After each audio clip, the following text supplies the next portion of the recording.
Have you ever noticed how fear has been stitched into your life since the very beginning? Not the fear of falling, not the fear of fire, but the fear of something you couldn't even see. The fear of punishment, the fear of being watched, the fear of disappointing a God you couldn't even picture. Think back. Maybe you were a child, told that if you lied, even about something small, there would be consequences not just from your parents, but from heaven itself. You hadn't even fully learned the meaning of truth, but you already knew the weight of guilt. That was the seed planted in you before you even had a chance to choose. Religion, in its oldest form, didn't begin with love. It began with fear. And fear is powerful. Fear makes you shrink. Fear makes you kneel. Fear makes you forget you were born free. But here's the question you've always felt, burning quietly inside.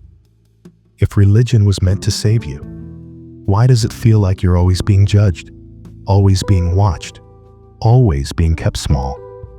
Why is the first lesson fear, not freedom? That's because religion, as Nietzsche saw it, is the oldest fear factory. Its raw material is your anxiety, your insecurity, your questions, and its product is obedience. You go in uncertain, you come out obedient. That's the machine. And once you see it, you can't unsee it. Here's how it works. First, you're taught to fear invisible punishments.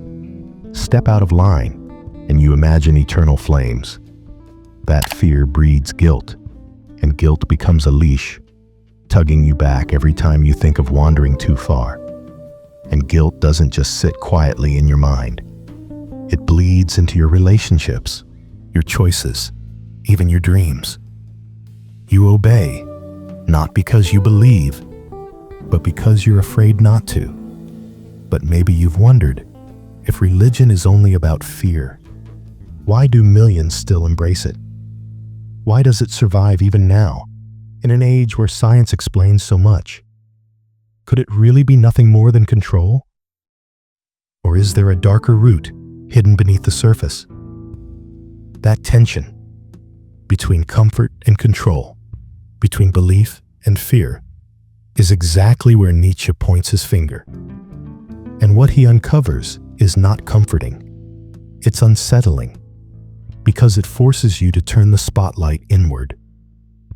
Before we even go further, ask yourself, why does this matter to you? Because if fear still whispers in the back of your mind, if guilt still tightens its grip on you in moments of weakness, then maybe the life you're living isn't fully your own. Maybe unseen chains have been steering your choices all along. Your morality, your loves, your loyalties, even the voice in your head that tells you who you should be. And here's the real danger. Chains you can't see are the hardest to break. That's why this isn't a small issue. It touches everything. How you raise your children, how you love your partner, how you spend your days, how you measure your worth. Fear breeds obedience, but obedience steals your freedom. And freedom is the one thing you can't afford to lose. So pause for a moment and imagine, what if you didn't have to obey fear anymore? What if you could finally see the factory for what it is? A machine that only runs if you keep feeding it belief. What if you could step outside its doors and realize you were free all along? That's the first awakening, and it's only the beginning. Because Nietzsche doesn't just stop there. His darker truth is still coming. And it will shake everything you thought you knew about religion and obedience. You see, this is where the real confrontation begins. Because what you were told about religion isn't the full story. You were told it was about salvation, about hope, about a love greater than anything else. But peel back the curtain, and something darker shows itself. Religion didn't grow out of pure compassion. It grew out of power. It grew out of fear. Think of it like a theater. The actors speak of light, love, and heaven. But behind the stage, behind the velvet curtains, the script is written in another language: control. Control through guilt. Control through obedience. Control through fear of punishment that you can never see but always feel. And you were born into that play without ever auditioning. What if I told you the stories, the rituals, the commandments, they were never just about your soul? They were about shaping you into someone easier to manage, someone who doesn't question, someone who kneels first and asks later. It's a hard truth, I know. It feels like betrayal. Because maybe for years, you believed this system was built for your safety, that it was protecting you, guiding you. But look closer. Fear is not protection. Fear is control. Here's how the mechanism hides in plain sight. Religion hands you an invisible mirror. Every thought, every desire, every slip, you see it reflected back in judgment. You begin to police yourself, even when no one else is watching. And that's the genius of it. The control doesn't come from priests or leaders standing over you. It comes from inside your own head. You become your own warden. You guard your own cell. Tell me, haven't you felt this? That tightness in your chest when you wanted to live differently, but stopped yourself? That voice saying, if I cross this line, I'll pay the price. That's not divine love speaking. That's the echo of the system doing its work. And yet, here's the shocking part. The system doesn't need you to believe with joy. It only needs you to fear with consistency. Joy fades. Fear lingers. And obedience doesn't come from happiness. It comes from dread. This is why Nietzsche called religion one of the greatest tools of power humanity ever created. It turns invisible emotions into concrete chains. It manufactures obedience more efficiently than any army, any empire, any tyrant could. Because soldiers can be fought, kings can be dethroned, but fear in your own heart? That is a prison you carry wherever you go. But let's pause here. Maybe you're thinking, if religion was only about control, why do so many people find comfort in it? Why do they keep building temples, churches, mosques, generation after generation? That's the objection. That's the crack in the story. And here's the unsettling answer. Because comfort is often built on obedience. Because certainty feels safer than freedom. Because fear disguised as love is easier to accept than facing the void. And when you're given fear wrapped in holy language, you hold on to it as if it's salvation. You weren't told this growing up.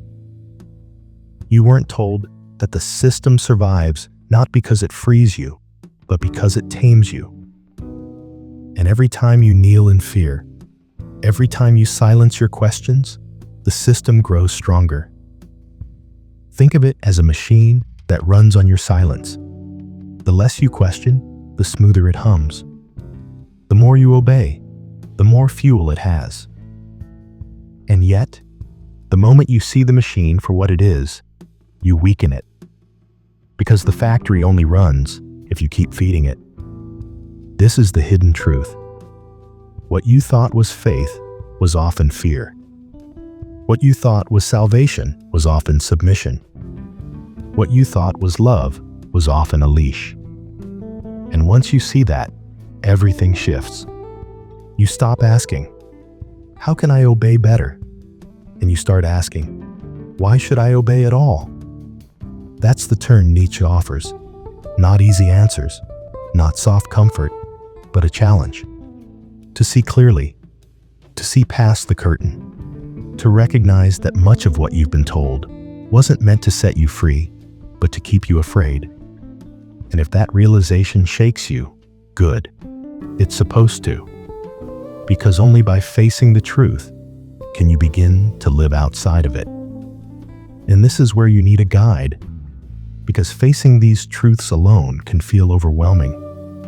If fear has shaped your whole life, how do you even begin to step outside it? Who dares to walk first when everyone else is still kneeling? This is where Nietzsche enters the story, not as a preacher, not as a saint, but as a rebel who refused to bow. Friedrich Nietzsche was not born into freedom. He was born into the same world of faith, rules, and fear. His father was a pastor. His childhood was soaked in prayers, hymns, and the weight of God's gaze. But something in him resisted. Something in him refused to accept that obedience was the highest virtue. He grew up sickly, often bedridden, plagued by pain. He knew weakness. He knew suffering. But he also knew what it meant to look at the world and whisper, "No. This cannot be all there is." Nietzsche chose the hard path. He walked away from the church. He walked away from the comfort of easy answers. And for that, he paid a price. He was called mad. He was cast aside. He lived much of his life in isolation, writing words so radical that few dared to read them at the time. But what did he see, standing outside the factory gates? He saw what you are just beginning to see. That fear was the fuel of obedience, and obedience was the weapon of power. Man is more easily frightened than enlightened, Nietzsche once warned. And he was right. It is easier to scare people into silence than to awaken them into freedom. That was his message, and that is why he was rejected. Because truth-tellers are dangerous to every system built on fear. But Nietzsche wasn't offering despair. He wasn't tearing down religion just to leave you empty. He wanted you to find the courage to build yourself, to stop letting invisible chains define you, and instead create your own path, your own values, your own meaning. That's why he called for what he named the revaluation of all values, a turning upside down of everything you were told to believe, so you could finally decide for yourself what is worthy, what is holy, what is true. He doesn't speak to you like a gentle teacher. He speaks like a hammer-breaking stone. He confronts, he provokes, he shocks. But behind the sharp words is a fierce kind of love, the love of someone who wants you to live awake, not asleep. So, in this journey, Nietzsche is not your master. He is your mirror. He doesn't want you to follow him. He wants you to follow yourself. And that's why his words matter now, more than ever, because the world still runs its factories of fear. And unless someone hands you the key, you may never realize the door was open the whole time. Nietzsche can hold up the mirror, but you have to look into it. And when you do, the hardest part is not what you see outside, but what you see inside. Because fear doesn't just live in religion. It doesn't just live in rules or commandments. It lives in you. It has shaped your habits, your reflexes, your thoughts. It has carved grooves into your mind so deep that you mistake them for your nature. Let's start with the shadow. The shadow is everything you were told to hide. Every impulse, every desire, every part of you that someone once said was wrong. You didn't erase it. You buried it. And yet it waits. It waits in the corners of your dreams, in the slips of your tongue, in the anger that surprises you. Religion gave you a list of forbidden desires, and your shadow became the storage closet. But here's the trick. The more you repress it, the more power it has over you. Think about it. Have you ever felt guilt for something as small as wanting rest? as natural as feeling desire, as human as speaking your mind. That's the shadow pressing against the door. And guilt, the guilt that religion plants like a seed, is what keeps the door locked. Now look at the ego. The ego, in its healthiest form, is your sense of self. But under fear, it twists. Instead of becoming strong, it becomes fragile. You measure yourself by how well you obey, how well you conform, how well you please the invisible judge. And so, you live in performance. You wear the mask of the good believer, the good child, the good citizen. But masks are heavy, and sooner or later, you forget the face beneath them. Have you ever caught yourself acting not because you wanted to, but because you didn't want to disappoint? That's obedience shaping your ego. That's fear pulling your strings. And then there's resentment. Nietzsche saw resentment as one of the most toxic poisons of the soul. Because when you're forced to live small, forced to obey, forced to repress, what do you do with the fire inside you? You can't let it out, so you turn it inward. You bury it until it curdles, and it becomes resentment. Resentment toward yourself, toward others, even toward life itself.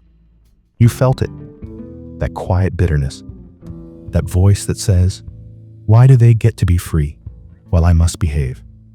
Why do they get joy while I must kneel? Resentment is the child of fear, and if you don't face it, it grows into hatred. This is why Nietzsche was relentless. He knew that breaking the chains outside wasn't enough. You had to break the chains inside. Because otherwise, even if the prison door swings open, you'll stay in the cell. But here's the good news. These patterns are not who you are. They are habits, and habits can be unlearned. The shadow can be faced, not with shame, but with honesty. What you hide loses power the moment you bring it into the light. The ego can be rebuilt, not on obedience, but on courage. Not on pleasing others, but on standing in your own truth. And resentment can be transformed, not by blaming others, but by reclaiming your energy. By turning the fire inward, not to burn yourself, but to ignite your strength. Take a moment and reflect. How many of your choices have been shaped by fear you never questioned? How many masks are you still wearing? How much of your anger is really just the echo of chains you never chose? This is the digging Nietzsche demanded. This is the deeper work. Not to destroy faith for the sake of destruction, but to expose the hidden patterns that keep you bowed. Because only when you see them can you begin to live differently. Only when you call them by name can you begin to break them. And here's the most radical part. Freedom doesn't start outside. It starts within you. And once you see the chains, everything shifts. Because the moment you name them, they begin to loosen. Fear loses its grip the second you shine light on it. Guilt shrinks when you realize it was planted, not born. The shadow becomes less terrifying when you turn and face it, instead of running. This is the first taste of freedom, awareness, and it doesn't come in a flood. It comes like breath, a breath you didn't know you were holding, released at last. Think about it. When you recognize that the voice of judgment in your head is not divine, but inherited. Doesn't the air feel lighter? When you realize that guilt is not proof of sin, but the echo of control. Doesn't your chest feel less heavy? That's not abstract. That's real. You feel it in your body. You feel it in the way your shoulders drop, in the way your breath deepens, in the way your eyes see clearer. Awareness is not just an idea. It's a release. And with that release comes courage. Because now, You're no longer obeying blindly. You're no longer kneeling just because you were taught to. You're standing, maybe trembling, maybe unsure, but standing. And standing is the beginning of every act of freedom. You've seen this before in small ways. The first time you spoke up when everyone else was silent. The first time you said no when it would have been easier to say yes. The first time you chose what was true for you, even if it disappointed others. That's courage. That's awareness turning into action. Nietzsche believed that once you cut through fear, you gain the power to create your own meaning, to stop borrowing values and to start inventing them. This is not about chaos. It's not about discarding everything. It's about finally asking, what do I choose? What do I believe? What kind of life do I want to shape with my own hands? And when you ask those questions, life stops feeling like a prison sentence and starts feeling like a canvas. You stop walking with your head bowed, waiting for permission, and you start walking with your eyes forward, giving yourself permission. Here's the beauty of it. Freedom doesn't mean the absence of struggle. You will still feel fear. You will still stumble. You will still doubt. But now you know. Fear is not your master. It's just a shadow passing through. Doubt is not a chain. It's just a moment. Struggle is not proof of weakness. It's the path of strength. Freedom, in this sense, feels like breathing after years underwater. It feels like color after endless gray. It feels like the first morning after a long night, when the light finally cracks through the blinds and you realize you survived. And here's the deeper clarity. Awareness doesn't just free you from religion's fear. It frees you from all fear that thrives on obedience. Governments, corporations, toxic relationships, they all run on the same engine. Fear to control, fear to silence, fear to shrink. Once you see the engine, you can stop fueling it anywhere it appears. Imagine what that means. Imagine raising children not in fear of punishment, but in the light of courage. Imagine building love not on guilt, but on choice. Imagine working not as a servant of approval, but as a creator of meaning. This is not fantasy. This is the real gift of awareness. You are no longer living as someone else's obedient follower. You are living as yourself, not as a copy, not as a servant, but as the author of your own life. And isn't that what you were searching for all along? Not the comfort of chains, but the fire of freedom? Not borrowed promises, but a truth that is yours, born from your own courage? Nietzsche didn't want you to worship him. He wanted you to awaken, to see that awareness is liberation. That freedom is not given, it is claimed. And that meaning is not found, it is created. So breathe it in. This is the clarity awareness brings. And once you've tasted it, you'll never mistake fear for faith again. So here you are. You've seen the chains. You've named them. You've felt the weight begin to loosen. You've tasted the breath of freedom. Fragile, trembling, but real. And now comes the question that no one else can answer for you. What will you do with it? Because this is not about Nietzsche anymore. Not about religion. Not even about philosophy. This is about you. About your life. About the choices you make when no one is watching. You stand at a threshold. Behind you is the factory of fear, humming as it always has, waiting for you to step back inside and feed it with your silence. Ahead of you is open ground, wild, uncertain, untamed. No maps, no guards, no master, only you. And this is where most people hesitate, because freedom is heavier than obedience. Freedom asks more of you than fear ever did. Fear gave you a script. Freedom hands you a blank page. But isn't that the beauty of it? Isn't that the point? That the story of your life should be written by your own hand, not dictated by invisible overseers. Pause for a moment. Feel your breath.